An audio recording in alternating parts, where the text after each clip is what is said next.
Welcome back to Washington. Joining us now, Senator Ron Johnson. Senator, thanks for being here. I appreciate it. Morning, Joe. Would it be overstating it? I don't know whose phone that is, but would it be overstating it to call you a Tea Party senator?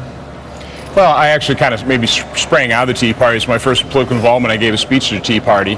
And I'm certainly on board with the fact that America is taxed enough already, and that I really came here, to basically be the vote to repeal Obamacare and try and prevent the bankrupting of America. But, I'm really not affiliated with any particular group. I really do view myself as a pretty independent voice. But I can talk to you about the strategy of trying to defund Obamacare and whether it came back and became counterproductive for the Republican Party. Do you acknowledge that that's what happened? I was pretty upfront in not supporting that strategy because I didn't think it was... You want to repeal it, not defund it. Well, it wasn't achievable.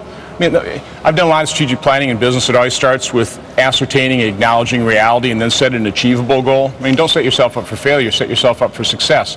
I think had we really approached it trying to get a one-year delay, look at how much of Obamacare the president's already delayed. I think that might have been achievable. That would have been a responsible thing to do for the American public.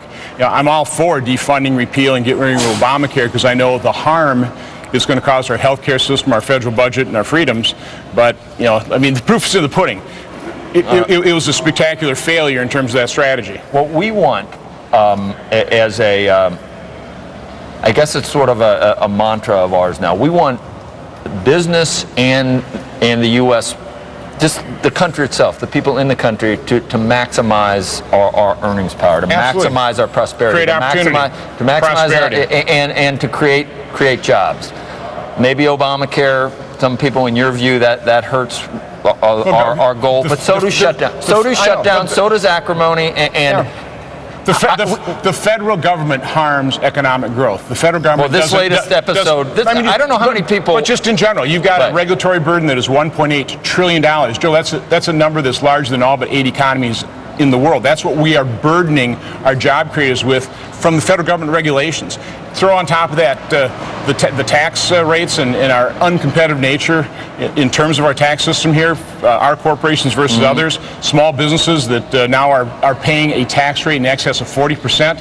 What risk? What incentive is there to risk your capital under those scenarios? In the next 3 months, or however long that we have, what do people like you need to give up, and what do people like on the other side, the president, and what do they need to give up so that we can all end up in the same place where fewer people are unemployed, more people that want to work and have jobs? Let's first give up the threat of shutdowns forever. We should. Yeah, there's an excellent piece of legislation both in the House and the Senate, Portman and then Langford in the House. I called No More Shutdowns Ever bill. But all it does is it'll fund the government if you don't pass appropriation bills at current levels. If you can't come up with a prioritized spending bill within 120 days, drops the funding 1%, another 120 days, another 1%. It's that kind of fiscal control, that kind of fiscal discipline that you have to impose on this dysfunctional place called the federal government. How about the debt ceiling? What can we do about it? It seems stupid, doesn't it? It never works, and the only reason to use it is to say, we're not going to raise it unless you do this, and then we end up in the same position. Unfortunately, in this place, you need some sort of action-forcing moments.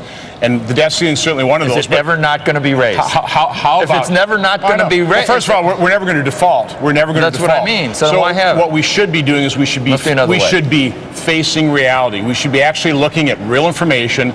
We should be defining the extent of the problem. And then what I'm always putting forward is a solutions menu.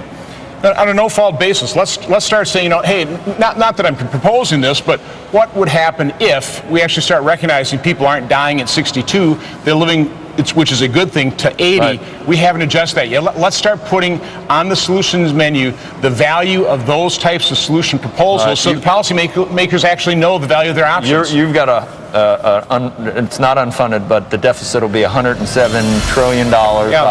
Even Tom Friedman wrote a piece. Finally, you even convinced him. I think it's unsustainable, and we have to look at those numbers. I'm sorry, we're telling our children, I'm sorry, but we ate it all. There's nothing left for you. And that is the real shame. Obviously the Democrats have no problem in increasing the debt burden on our kids and grandkids. Go, Ron. Senator, thank you, and thanks for stopping by. I'm in your house. Thank you for welcoming us down here. Anyway, coming up.